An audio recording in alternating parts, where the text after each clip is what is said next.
बिस्मिल्लाह अल्हम्दुलिल्लाह वस्सलातु वस्सलाम अला रसूलिल्लाह व अला आलिहि व अस्हाबिहि अजमईन। अस्सलामु अलैकुम व रहमतुल्लाहि व बरकातुहू। मैं आपका भाई अबू तलहा दहाक आप सबका मैं इस्तकबाल करता हूँ।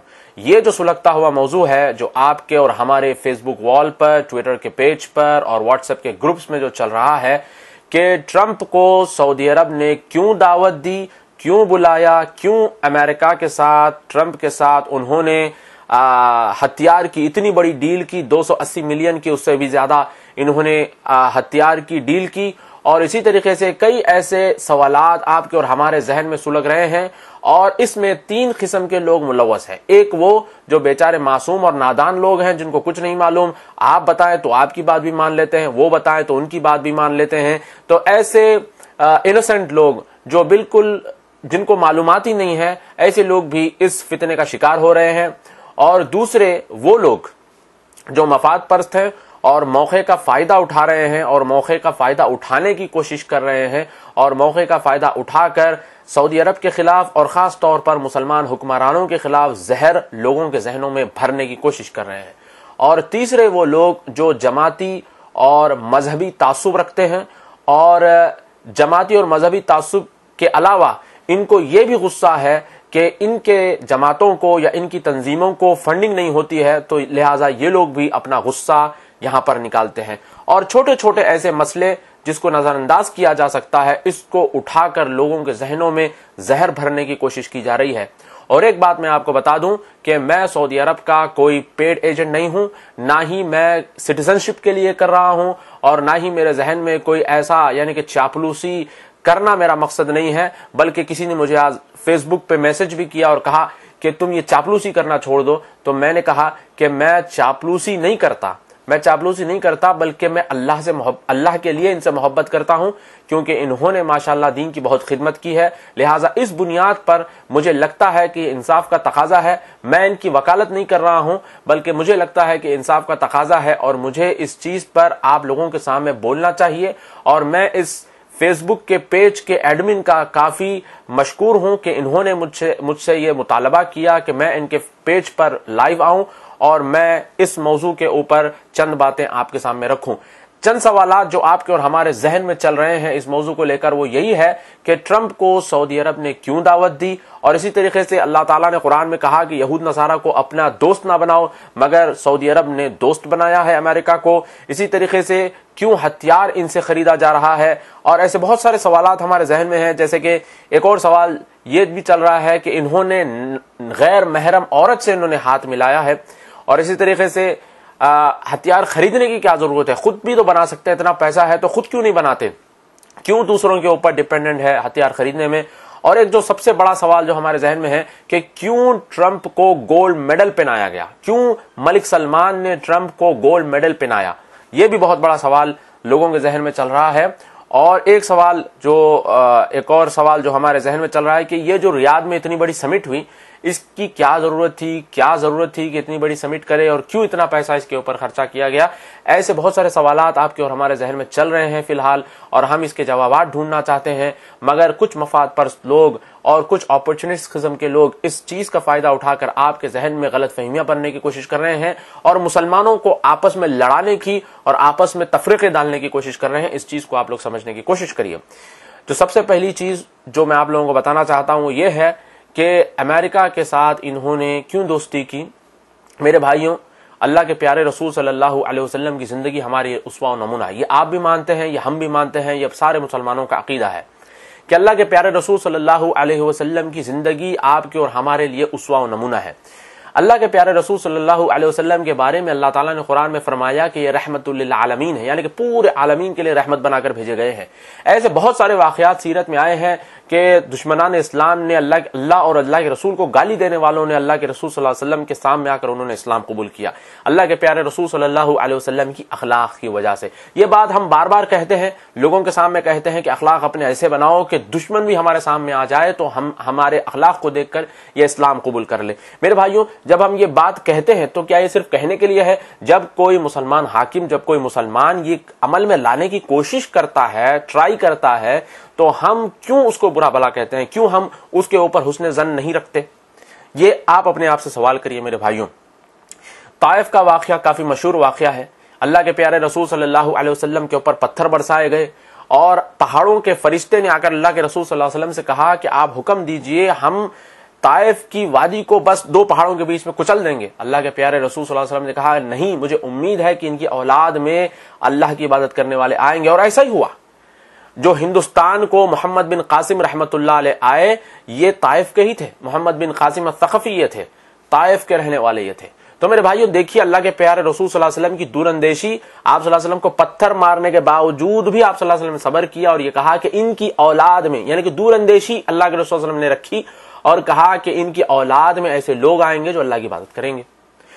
और एक वाकया जो काफी मशहूर है कि ये जो अल्लाह के रसूल सल्लल्लाहु अलैहि वसल्लम ने जब मक्का फतह किया, उस वक्त आप सल्लल्लाहु अलैहि वसल्लम ने जितने बड़े बड़े लोग थे, जिन्होंने हत्ता कि आप सल्लल्लाहु अलैहि वसल्लम के खुद के चाचा हमजा बिन अब्दुल मुत्तलिब रज़ियल्लाहु ताला अन्हु का कत्ल करने वाले हिंदा बिन उतबा को अल्लाह के रसूल सल्लल्लाहु अलैहि वसल्लम ने माफ कर दिया और जिसकी वजह से वो उन्होंने इस्लाम कबूल कर लिया। इक्रिमा बिन अबू जहल के बारे में आपने पढ़ा होगा कि वो भाग रहे थे कश्ती में, सहाबा पकड़ के लाए, अल्लाह के रसूल सल्लल्लाहु अलैहि वसल्लम के अखलाक देखकर वो भी इस्लाम कबूल कर लिए। और इसी तरीके से बहुत सारे वाकयात है मेरे भाइयों सीरत के। अगर आप सीरत पढ़ेंगे तो आपको मालूम होगा कि प्यारे रसूल सल्लल्लाहु अलैहि वसल्लम के और सहाबा के अखलाक देखकर कई लोग मुसलमान हुए। कट्टर कट्टर कट्टर किस्म के दुश्मनान इस्लाम, उन्होंने इस्लाम कबूल कर लिया। तो मेरे भाइयों, क्या ये सिर्फ कहने और सुनने के लिए है? अगर कोई इसको अमल करता है तो क्यों हम इसको बुरा भला कहते हैं? इसी तरीके से मेरे भाइयों, एक और सवाल जो हमारे जहन में आता है कि अल्लाह ताला ने सूरह माइदा में फरमाया कि यहूद नसारा को अपना दोस्त ना बनाओ, ये आपस में एक दूसरे के दोस्त हैं। ठीक है मेरे भाइयों, इसकी तफसीर, इसका कॉन्टेक्स्ट और उलमा से राब्ता करना बहुत जरूरी होता है, अहले इल्म से पूछना बहुत जरूरी होता है। अहले इल्म ने बताया कि यहूद नसारा से दोस्ती इस लिहाज से कि इस्लाम को ढा दे। ठीक है, एक होती है यहूद नसारा का ताउन लेना किसी चीज में। आपको टेक्नोलॉजी अपनी बढ़ानी है, आप नहीं लेते, आप भी तो लेते हैं। आपको एप्पल आईफोन पसंद है, आपको एप्पल का मैकबुक प्रो पसंद है, आपको सैमसंग पसंद है, आप छोटे मोटे फोन नहीं उठाते, लावा का या माइक्रोमैक्स का आप नहीं लेते, आपको ब्रांडेड पसंद है। आप चाहते हैं कि आपका जो क्वालिटी चेक किया हुआ बेहतरीन अमेरिका में बना हुआ फोन आपको चाहिए। मेरे भाइयों, टेक्नोलॉजी के एतबार से या इस तरीके से जब आप अपने लिए पसंद करते हैं तो हथियार वगैरह खरीदने के लिए एक मुसलमान हाकिम अपने बॉर्डर्स को, अपने मुल्क को सिक्योर करने के लिए क्यों नहीं खरीद सकता? तो मेरे भाइयों, अगर नीयत इस्लाम को ढाना, मुसलमानों को खत्म कर देना और इस्लाम को खत्म कर देना है, तो फिर ये होता है मसला यहूद नसारा का साथ देना। अगर कोई उनका ताउन ले रहे हैं, किसी चीज कोई खरीद रहे हैं, बेच रहे हैं, तो इसमें क्या ममानियत है, इसमें क्या बुरी बात है? मेरे भाइयों, हातिब बिन अबी बल्ता का भी वाकया मैं आपको बताता हूं।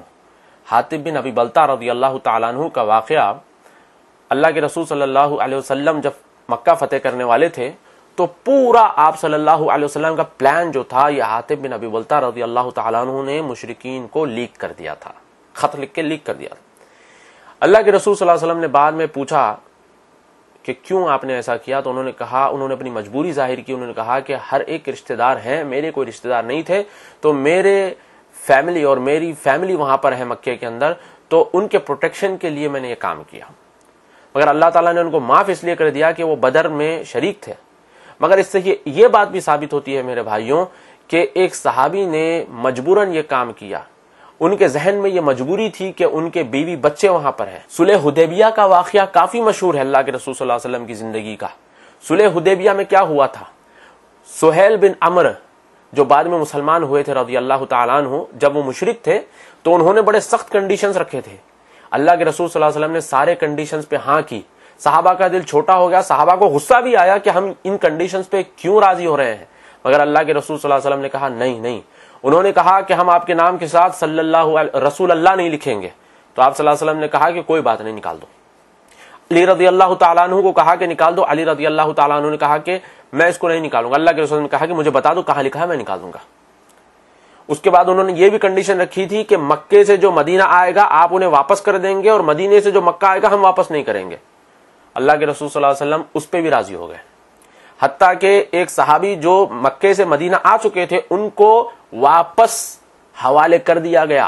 अल्लाह के रसूल सल्लल्लाहु अलैहि वसल्लम ने उस सहाबी से कहा कि देखिए अल्लाह आपका मुहाफिज है, चूंकि हमने मुआहदा कर लिया है कुरैश के साथ, आपको हम दे रहे हैं। अल्लाह आपका मुहाफिज है, हम आपके लिए दुआ करें। जो भी है, अल्लाह के रसूल सल्लल्लाहु अलैहि वसल्लम ने हिम्मत अफजाई उनकी की और कहा कि चूंकि हमने मुआहदा कर लिया है कुरैश के साथ, आपको देना पड़ेगा। अल्लाह के रसूल सल्लल्लाहु अलैहि वसल्लम मान गए इस चीज पे भी। उन्होंने कहा कि इस साल तुम उम्रा नहीं कर सकते, अगले साल आओ। एहराम पहन के गए 1400 सहाबा। उसके बावजूद भी अल्लाह के रसूल सल्लल्लाहु अलैहि वसल्लम ने कहा कि नहीं नहीं ठीक है, हम अगले साल आएंगे। अगले साल 2000 लोग हो गए माशाअल्लाह। तो अल्लाह ताला ने सूरह फतह में फरमाया, इन्ना फतहना लका फतहम मुबीना, कि बहुत बड़ी फतह अल्लाह रब्बुल इज्जत ने इसको कही। हालांकि इसमें लड़ाई नहीं हुई, मगर अल्लाह रब्बुल इज्जत ने कहा कि बहुत बड़ी फतह थी। क्यों? अल्लाह के रसूल सल्लल्लाहु अलैहि वसल्लम ने बड़ी हिकमत के साथ इस चीज को संभाला और आप सल्लल्लाहु अलैहि वसल्लम ने ये कोशिश की हत्तल इम्कान के लड़ाई और जंग ना हो। हालांकि बदर हुई, ओहद हुई और कंदक हुई, और बदर और ओहद में आपने देखा कि बदर तो मुसलमानों ने जीती, कंदक भी मुसलमानों के हाथ में आई, मगर ओहद जो है ये ड्रॉ हो गई थी, यानी कि मुसलमान दोनों आपस में मुआहदा करके पीछे हट गए थे। अबू सुफियान का उमर रज़ी अल्लाह तआला अन्हु की जो बातचीत जो ओहद की जंग की आखिर में हुई थी, उसके बाद वापस चले गए। तो बताना मकसद ये है मेरे भाइयों कि 2 जंगें जीतने के बावजूद भी अल्लाह के रसूल सल्लल्लाहु अलैहि वसल्लम ने सब्र किया और सहाबा से भी सब्र की तलकीन दी। इसका फायदा यह हुआ कि सहाबा मक्के के अंदर घुस घुस के उन्होंने दावत का काम किया, दावत और तबलीग का काम किया, लोगों को इस्लाम की तरफ बुलाया, लोग मुसलमान हुए। तो ये बहुत बड़ा फायदा है मेरे भाइयों। हर चीज में लड़ाई झगड़ा मारपीट, घुस जाओ, मार दो, गाली दे दो, ये बोल दो, वो बोल दो, ऐसा नहीं हो सकता मेरे भाई। कई चीजों को मद्देनजर रखना पड़ता है। हम कोई छोटी मोटी दुकान नहीं चला रहे हैं, कोई बकाला नहीं चला रहे हैं, हम यानी कि छोटी मोटी कंपनी नहीं चला रहे हैं कि चलो जाओ उसको गाली दे दो, इसको ये बोल दो, उसको हकाल दो, उसको डरा दो, उसको गाली दे दो, इसको लात मार दो। ऐसा नहीं हो सकता मेरे भाई। काफी चीजों को मद्देनजर रखना पड़ता है और हम जिस लेवल से सोचते हैं, एक हाकिम उस लेवल से नहीं सोचता, क्योंकि वो सिर्फ अपने लिहाज से नहीं बल्कि उसकी रियाया के लिहाज से उसको सोचना पड़ता है। जहां पर औरतें, बूढ़े, बच्चे, स्कूल्स, हॉस्पिटल्स, काफी चीजें, मसाजिद, हरमैन शरीफैन, काफी चीजें जब होती हैं तो एक हाकिम को उसके हिसाब से सोचना पड़ता है। आपके और हमारे हिसाब से नहीं सोच सकते मेरे भाइयों। आपका और हमारा आलम तो यह है कि एक होटल को चले जाएं तो कौन सी डिश ऑर्डर करना है ये हम मैनेज नहीं कर सकते मेरे भाइयों। घर के छोटे मोटे काम हमसे मैनेज नहीं हो सकते। अगर जॉब हमारी छूट जाए तो कौन सा कारोबार करना है, कारोबार भी हमको ठीक से संभालना नहीं आता, मैनेज हमको ठीक से करना नहीं आता। शादी में हम सुन्नत के तरीके से करना चाहते हैं मगर आखिर में मजबूरन कहते हैं कि नहीं, रिश्तेदारों की जबरदस्ती है। जब रिश्तेदारों की जबरदस्ती में हम गिव अप कर देते हैं मेरे भाइयों, जब हम ऐसे छोटे मोटे चीजों में गिव अप कर देते हैं और मैनेज करना तक हमको नहीं आता और हम बैठ कर ये बात करते हैं कि सऊदी हाकिम को, मलिक सलमान को सऊदी अरब कैसे चलाना चाहिए, इनको कैसे बात करना चाहिए, इनको क्या करना चाहिए, इनको कैसे नेगोशिएट करना चाहिए। मेरे भाइयों एक और वाकया मैं आपको बताता हूं, जंग खंदक का वाकया। अल्लाह के प्यारे रसूल सल्लल्लाहु अलैहि वसल्लम ने नुआइम बिन मसूद रज़ी अल्लाह तआला अन्हु के डिप्लोमेटिक रिलेशंस को आप सल्लल्लाहु अलैहि वसल्लम ने इस्तेमाल किया और आप सल्लल्लाहु अलैहि वसल्लम ने कहा कि चूंकि आपके ताल्लुकात बनु कुरैज़ा से भी हैं और कुरैश से भी हैं, दोनों से जाओ, बात करो, दोनों को आपस में अलग अलग कर दो। और नुआइम बिन मसूद रज़ी अल्लाह तआला अन्हु ने ऐसा ही किया। मेरे भाइयों एक और बात मैं आपके सामने रखता हूं। ओहद की इतनी बड़ी जंग हुई, इस्लाम की दूसरी बड़ी जंग है, 70 लोग इसमें शहीद हुए, 70 इसमें शहीद हुए, जिसमें से 41 औस कबीले के थे, 24 जो है खजरज कबीले के थे और 4 मुहाजिरीन थे और एक यहूदी भी था। तो मालूम हुआ कि अल्लाह के प्यारे रसूल सल्लल्लाहु अलैहि वसल्लम की फौज में, ओहद की जंग में, अगर आप मेरी बात पे यकीन नहीं करते तो अर्रहिकुल मख्तूम पढ़ लीजिए, उसमें आपको मालूम होगा कि आप सल्लल्लाहु अलैहि वसल्लम की जो फौज थी 700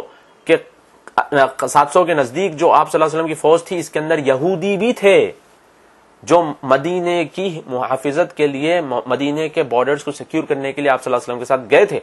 और 70 लोग जो उसमें शहीद हुए, मैं तो कहूंगा 69 उसमें शहीद हुए, और जो यहूदी एक उसके अंदर यहूदी भी था। हम इस आर्म्स डील पर काफी बवाल मचा रहे हैं कि क्यों सऊदी अरब ने ये आर्म्स डील की है।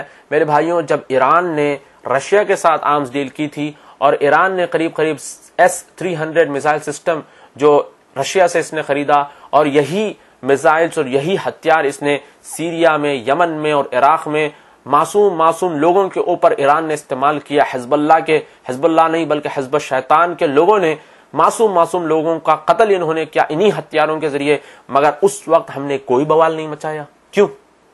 क्यों हमने बवाल नहीं मचाया? बल्कि हमको चाहिए कि हम उस वक्त भी आवाज उठाएं और इस वक्त भी अगर आवाज उठाते तो फिर भी बात समझ में आती थी। फिर लोग कहते हैं नहीं, ईरान खरीद रहा है, अलग बात, ईरान रशिया से खरीद सकता है और हर मुल्क बड़े बड़े मुल्कों से हथियार खरीद सकता है, मगर सऊदी अरब खरीदे तो हम बवाल मचाते हैं। मेरे भाइयों, आप क्या चाहते हैं कि सऊदी अरब तलवार और तीर लेकर बॉर्डर जाके सिक्योर करे? आप क्या चाहते हैं कि सऊदी अरब खुद तलवार और तीर लेकर हरमैन शरीफैन की हिफाजत करें, जबकि लोगों के पास बैलिस्टिक मिसाइल सिस्टम और काफी बड़े बड़े मिसाइल सिस्टम्स लोगों के पास मौजूद है, और आप चाहते हैं कि सऊदी अरब बिल्कुल पीछे रहे और बस वो तलवार और तीर लेकर लड़े? फिर आप कहेंगे नहीं नहीं, तलवार और हथियार नहीं, बल्कि उनको चाहिए कि वो खुद अपना हथियार तैयार करें। दूसरों पे डिपेंडेंट होने के बजाय उनको चाहिए कि वो खुद अपना हथियार तैयार करें।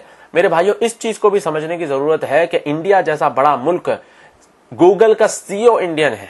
आप समझने की कोशिश करिए, इतना बड़ा मुल्क होते हुए भी वो खुद के हथियार नहीं तैयार करता, बल्कि एडवांस्ड हथियार जो होता है वो इंडिया या तो रशिया से खरीदता है, या तो यूनाइटेड स्टेट से खरीदता है, या तो इसराइल से खरीदता है। खुद तैयार नहीं करता। इंडिया के चंद हैं चीजें जो इंडिया खुद तैयार करता है, मगर काफी चीजें इंडिया खुद एक्सपोर्ट करता है, और काफी ममालिक दूसरे ममालिक से इंपोर्ट करते हैं। एक्सपोर्ट नहीं बल्कि इंपोर्ट करते हैं, काफी ममालिक से ये लोग इंपोर्ट करते हैं। तो इस चीज को समझने की कोशिश करिए कि हथियार बनाना कोई मामूली बात नहीं है। मगर अल्हम्दुलिल्लाह इसके बावजूद भी सऊदी अरब ने हाल ही में खुद का हथियार बनाने वाला सिस्टम तैयार किया है। कंपनी सऊदी अरब ने तैयार की है सामी के नाम से, सऊदी अरेबियन मिलिट्री इंडस्ट्रीज के नाम से। तो बताया जा रहा है कि इंशाल्लाह अगले चंद सालों में 40,000 रोजगार भी इसके जरिए खुलेंगे, और जो मिलिट्री के इक्विपमेंट्स हैं सऊदी अरब खुद तैयार करेगा। तो इससे काफी इंशाल्लाह फायदा होगा, और हर चीज स्टेप बाय स्टेप होती है। ऐसा नहीं कि बिल्कुल जो है ऐसा हो जाए कि ये पूरी दुनिया पर फतेह भी पाले और इनके पास हथियार भी खुद से आ जाए, फिर इनके पास खुद से पैसा भी आ जाए, हर चीज इनके पास आ जाए। तो मेरे भाइयों, ये कोई आसमान से उतरे हुए फरिश्ते थोड़ी हैं, ये भी तो आपकी और हमारी तरह इंसान है, ये भी तो आपकी और हमारी तरह ही सोचते हैं। अब एक और सवाल जो आपके और हमारे जहन में आ रहा है कि मलिक सलमान ने ट्रंप को क्यों गोल्ड मेडल पहनाया। आप इस चीज को भी समझने की कोशिश करिए। मैं दिफा नहीं कर रहा हूं, बल्कि मैं हकीकत बयान करने की कोशिश कर रहा हूं कि ये जो गोल्ड मेडल होता है, जो किंग अब्दुल अजीज ऑर्डर या किंग अब्दुल अजीज गोल्ड मेडल जो पहनाया जाता है, ये किसी खास शख्स के नाम पर नहीं होता, बल्कि उसके पोजीशन पर होता है। लोगों ने देखा कि बुश को भी ये मेडल पहनाया गया, ओबामा को भी ये मेडल पहनाया गया। क्या बुश अपनी प्रेसिडेंटशिप खत्म करने के बाद ही मेडल पहनाया गया? क्या ओबामा प्रेसिडेंटशिप अपनी खत्म करने के बाद ओबामा को पहनाया गया? नहीं, ये बुश को पहनाया गया, ओबामा को पहनाया गया, नरेंद्र मोदी को पहनाया गया, और इसी तरीके से मलेशिया के नजीब तुन रजाक को भी पहनाया गया, और पाकिस्तान के रहील शरीफ को भी पहनाया गया, परवेज मुशर्रफ को भी पहनाया गया, और फ्रांस के डिफेंस मिनिस्टर को पहनाया गया, और ब्रिटिश के कई मिनिस्टरों को पहनाया गया, मलेशिया, इंडोनेशिया, चाइना और कई ममालिक के लोगों को ये गोल्ड मेडल पहनाया गया। और जो डेलीगेशन आता है तो उनको ये इज्जत के तौर पर पहनाते हैं, दोस्ती बढ़ाने के लिए, दोस्ती बरकरार रखने के लिए उनको बस पहनाते हैं। ये लोगों ने बस ये 2-3 नाम काफी उछाले कि बुश को पहनाया, मोदी को पहनाया और ट्रंप को पहनाया। मेरे भाइयों, इनके अलावा रहील शरीफ को भी पहनाया, परवेज मुशर्रफ को भी पहनाया, और नजीब तुन रजाक को भी पहनाया। यानी कि बहुत सारे ऐसे मुसलमानों को भी इन्होंने पहनाया, और सऊदी अरब के खुद प्रिंस बंदर बिन अब्दुल अजीज जो हैं और सारा बिन अब्दुल अजीज जो हैं, इनको भी इन्होंने पहनाया। बहुत सारे ऐसे सऊदीस हैं जिनको भी इन्होंने ये गोल्ड मेडल दिया है। तो ये जो गोल्ड मेडल है ये किसी खास शख्स को नहीं, बल्कि उन लोगों को पहनाया जाता है जिनका मुल्क सऊदी अरब के इकोनॉमी में और सऊदी अरब की मिलिट्री में काफी इन्होंने सपोर्ट किया है, तो इनको ये पहनाया जाता है। चूंकि इंडिया से बहुत सारे लोग यहाँ पे आके काम करते हैं, और इंडिया के कई इंजीनियर्स हैं, कई डॉक्टर्स हैं जो सऊदी अरब में मौजूद हैं, तो लिहाजा इंडिया के पीएम को यह पहनाया गया। और इजिप्शियंस भी यहाँ पे काफी हैं, तो अब्दुल फताह सीसी को भी ये पहनाया गया। पाकिस्तानी यहाँ पर आकर यहाँ की मिलिट्री को ट्रेनिंग देते हैं, तो रहील शरीफ को भी पहनाया गया, परवेज मुशर्रफ को भी पहनाया गया। मलेशियंस भी यहाँ पे काफी हैं, तो उनके पीएम को भी पहनाया गया। इंडोनेशियंस यहाँ पे, इंडोनेशिया से काफी इंपोर्ट होता है यहाँ पर, तो इंडोनेशिया को भी पहनाया गया। मेरे भाइयों, ये खास ट्रंप के लिए नहीं है। और लोग जो बवाल मचा रहे हैं कि ट्रंप को पहनाया, ट्रंप को पहनाया, मेरे भाइयों ये ट्रंप चूंकि प्रेसिडेंट है यूनाइटेड स्टेट्स का तो पहनाया गया, ऐसे कई मुल्कों के लोगों को पहनाया गया, तो इसमें कोई बवाल मचाने वाली बात नहीं है। एक और सवाल जो हमारे जहनों में आता है कि मलिक सलमान बिन अब्दुल अजीज ने मलानिया ट्रंप से हाथ क्यों मिलाया, हाथ क्यों, गैर महरम थी, गैर महरम से हाथ क्यों मिलाया। मेरे भाइयों, इस पे हम कोई दिफा तो नहीं करेंगे, वो उनका जाती अमल है, अल्लाह के पास वो जवाब दे हैं जिस तरह हम जवाब दे हैं। मेरी कब्र में अल्लाह मुझसे नहीं पूछेगा कि मलिक सलमान ने हाथ क्यों मिलाया था, क्यों नहीं मिलाया था। उनका सवाल का जवाब वो खुद देंगे, ठीक है। इस पे हम कोई दिफा नहीं करेंगे, क्योंकि आप सल्लल्लाहु अलैहि वसल्लम की हदीस मुबारक मौजूद है कि अपने सर में कील ठोकना बेहतर है किसी गैर महरम से हाथ मिलाना। अब उन्होंने क्यों किया मेरे भाइयों, वो क्या जरूरत थी, क्या मजबूरी थी, क्या लेवल है, क्या मसला है ये अल्लाह बेहतर जानता है। हो सकता है अल्लाह उनसे सवाल करे, हो सकता है अल्लाह उनको माफ कर दे। ये उनके और अल्लाह के बीच का मामला है, वो और अल्लाह देख लेंगे। आपको और हमको बीच में जाना और अपना जहन लड़ाना, उसके पीछे बैठना, तबसरे करना, यह हमारा काम नहीं है मेरे भाइयों। और एक बात मैं आपको बताता हूं, मुर्सी, प्रेसिडेंट मुर्सी, जब इख्वानुल मुस्लिमीन के जो मुर्सी थे, जब वो प्रेसिडेंट बने थे, बताया जाता है कि वो हाफिज थे, जब वो प्रेसिडेंट बने थे तो उन्होंने भी तो कई गैर महरम औरतों से घंटों घंटों हाथ मिलाया था। वीडियोस मौजूद है, आप देखिए, घंटों घंटों हाथ हिला रहे हैं, वीडियो आ रही है उनकी। तो बताना मकसद ये है कि हम बाज लोगों को सिलेक्टिव हो जाते हैं। बाज लोग जो हमको पसंद होते हैं तो हम बस उनके गलतियों को भी नजरअंदाज कर देते हैं, और बाज जिससे हमको बुग़्ज़ और खुन्नस होती है और बस उनकी गलती को हम उछालते हैं। ऐसा क्यों मेरे भाइयों? उर्दुगान का भी वीडियो देखिए, आप उर्दुगान का भी देखिए, मुर्सी का देखिए। इसी तरीके से कई ऐसे बड़े बड़े प्रेसिडेंट्स और प्राइम मिनिस्टर्स हैं जो काफी यानी कि हीरो का स्टेटस रखते हैं मुसलमानों में, उन्होंने भी हाथ मिलाया। मेरे भाइयों, हाथ मिलाना या हम इसका जस्टिफिकेशन नहीं दे रहे हैं, बल्कि हमारा जो सेलेक्टिव अंदाज है, बास को नजरअंदाज कर देते हैं, बास को लेके हम पब्लिक में उछालते हैं, ये बहुत गलत बात है। और मेरे भाइयों, ये तो हाथ मिलाना है, वो क्यों हम भूल गए जब ईरानी मुल्ले जाकर फराह रजा पहलवी के हाथ पकड़ पकड़ कर चूम रहे थे। इसकी तस्वीरें भी मौजूद है। फराह पहलवी के हाथ पकड़कर ईरानी मुल्ले यानी कि उलमा हाथ चूम रहे हैं, वहां क्यों हम खामोश बैठ जाते हैं और क्यों हम उनकी तारीफों पे तारीफ किए जाते हैं? तो मेरे भाइयों, ये चीज सही नहीं है कि हम एक तरफ नजरअंदाज कर देते हैं, एक तरफ जो है पकड़ के गलतियों को छालते हैं। मेरे भाइयों, आप ये क्यों नहीं देखते, एक इंसान के अंदर अच्छाइयां भी हैं। मलिक सलमान बिन अब्दुल अजीज ये हाफिज कुरान भी हैं, और इनका वीडियो काफी वायरल चल रहा है फिल वक्त। इन्होंने ट्रंप को खुल्लम खुल्ला कहा कि जब भी तुम पियो तो सीधे हाथ से पियो, always use your right hand. इन्होंने कहा कि हमेशा अपने सीधे हाथ से पियो। ट्रंप फौरी अपने बाएं हाथ से सीधे हाथ में इसमें कप लिया और पीना शुरू कर दिया।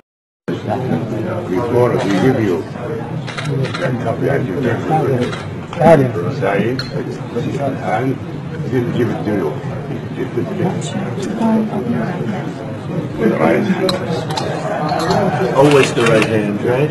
Always the right hand. इनकी अच्छाइयां भी हैं, इनकी अच्छाइयों को क्यों नजरअंदाज कर रहे हो? सिर्फ इनकी बुराइयां क्यों उछाल रहे हो आप? फिलहाल सऊदी अरब चारों तरफों से झगड़ा हुआ है।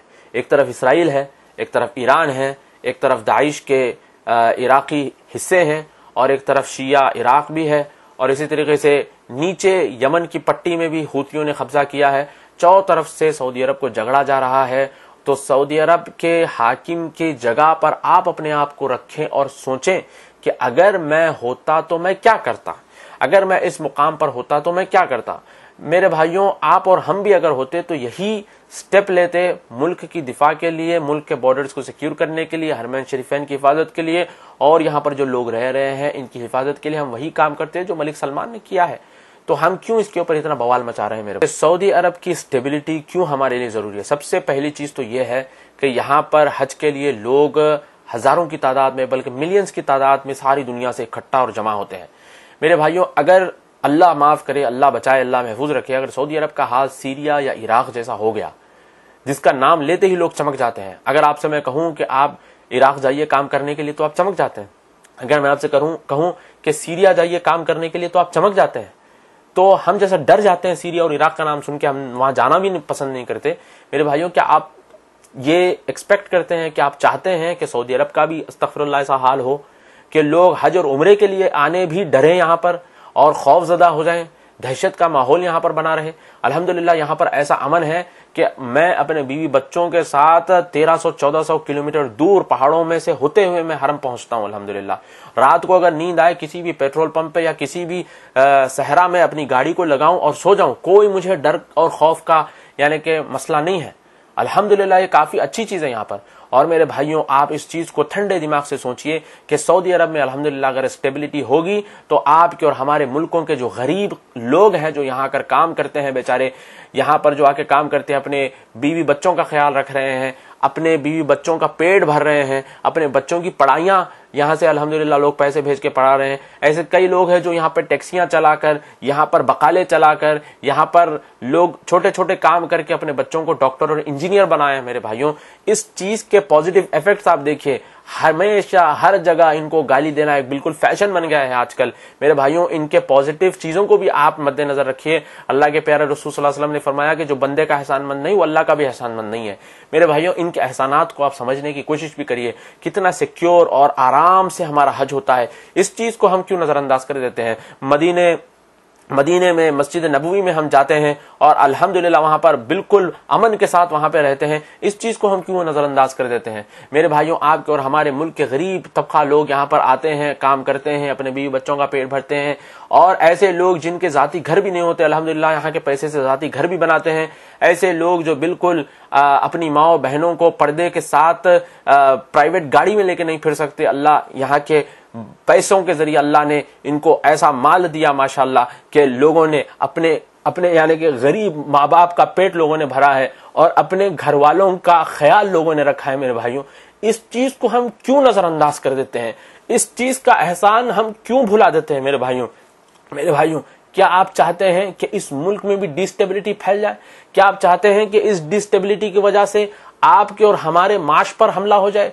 और पहले ही मुसलमान दुनिया में कहा, देखिए आप पाकिस्तान और इंडिया में क्या हाल हो रहा है मुसलमानों का। आप चाहते हैं कि इंडिया और पाकिस्तान में मुसलमान वहां जाएं वापस और फिर नौकरी कुछ भी ना मिले और फिर वही छोटे मोटे कारोबार करते हुए मुसलमान रहे। मेरे भाइयों, काफी बड़ा पिक्चर आप देखने की कोशिश करिए। ये छोटे मोटे मसलों को लेकर फेसबुक, ट्विटर, व्हाट्सएप पर गड़बड़ करने की कोशिश ना करिए। अल्लाह के लिए आप इस चीज को समझने की कोशिश करिए। मेरे भाइयों, मेरा मकसद इनकी ना तो चापलूसी है और ना ही मेरा मकसद इनकी वकालत है।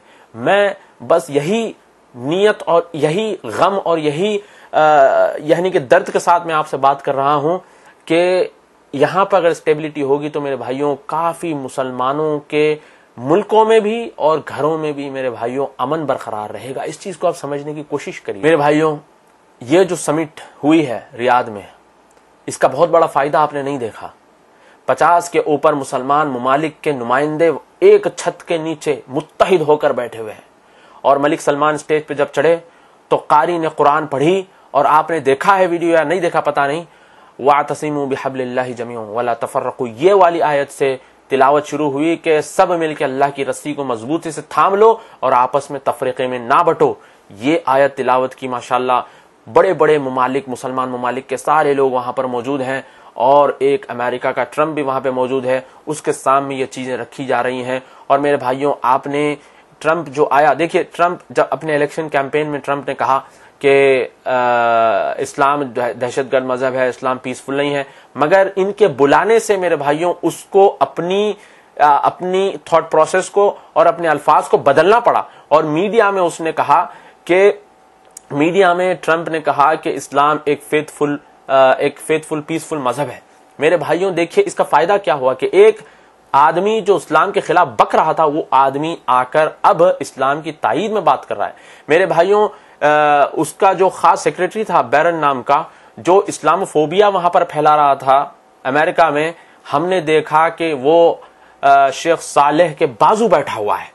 जो यहाँ के इस्लामिक अफेयर्स के मिनिस्टर जो है शेख सालेह, उनके बाजू में बैठा हुआ है। एक आदमी जो इस्लाम के खिलाफ फैला रहा था प्रोपेगेंडा, वो शेख सालेह के बाजू में मेरे भाइयों बैठा हुआ है और वो लोग सब बैठे हुए हैं। कुरान की तिलावत वहां पे शुरू हुई और मलिक सलमान ने कहा अल्हम्दुलिल्लाह वस्सलातु वस्सलाम अला रसूलिल्लाह। मेरे भाइयों, रसूलुल्लाह सल्लल्लाहु अलैहि वसल्लम के ऊपर दुरूद शरीफ पढ़ के उन्होंने अपना बयान शुरू किया। और मेरे भाइयों, एक और बात मैं आपको बताता हूं कि इस समिट में इन्होंने बिजनेस वगैरह की भी बात की, इसके साथ साथ इन्होंने फलस्तीन का मसला भी निकाला, जिसमें मलिक अब्दुल्ला ने बहुत पहले इस मसले को निकाला था कि 2 स्टेट सोल्यूशन, कि इसराइल अपने सेटलमेंट्स बंद कर दे, यानी कि जो फैला रहा है अपने सेटलमेंट्स इसको बंद कर दे और जो लोग जॉर्डन वगैरह में जाके बस चुके हैं फलस्तीनियन, वो सब वापस आ जाएं और जेरूसलम को इसराइल और फलस्तीन का दोनों का कॉमन कैपिटल बना दे। और इन्होंने ये भी कहा था कि अगर ये बन गया तो हम जेरूसलम से रियाद डायरेक्ट फ्लाइट रखेंगे। इसका फायदा यह होगा मेरे भाइयों कि आप और हम जेरूसलम जा सकते हैं। तो इन्होंने ये रखा था बुश के सामने, ओबामा के सामने, मगर उन्होंने इसको नजरअंदाज कर दिया और इसराइल ने इसको उठा के फेंक दिया। मलिक अब्दुल्ला का ये प्रपोजल था जिसको इसराइल ने ठुकरा दिया था। मगर अब मलिक सलमान ने पूरे मुमालिक को एक जगह इकट्ठा करके एक कुव्वत और ताकत बताकर इन्होंने ये भी रखा कि फलस्तीन का मसला हल कर। मेरे भाइयों, ये चंद बातें थी जो मैं आपके सामने रख रहा था। उम्मीद है कि आपको ये बातें पसंद आई हैं और हत्तल इम्कान की कोशिश करिए कि आप इन चीजों को लोगों तक पहुंचाने की कोशिश करिए, दूसरों तक पहुंचाने की कोशिश करिए। खास तौर पे वो लोग जो ये प्रोपेगेंडा कर रहे हैं और ये फैला रहे हैं ऐसी चीजें, और जिनका मकसद या तो वो लोग फसाद मचाना चाहते हैं या तो वो बेवकूफ किस्म के लोग हैं जो प्रोपेगेंडे का शिकार हो गए हैं। मेरे भाइयों, इस चीज को आम करिए ताकि लोगों के जहनों में जहर ना फैले, बल्कि एक दूसरे के लिए मोहब्बत और उनसियत फैले। अस्सलामु अलैकुम व रहमतुल्लाहि व बरकातुहू।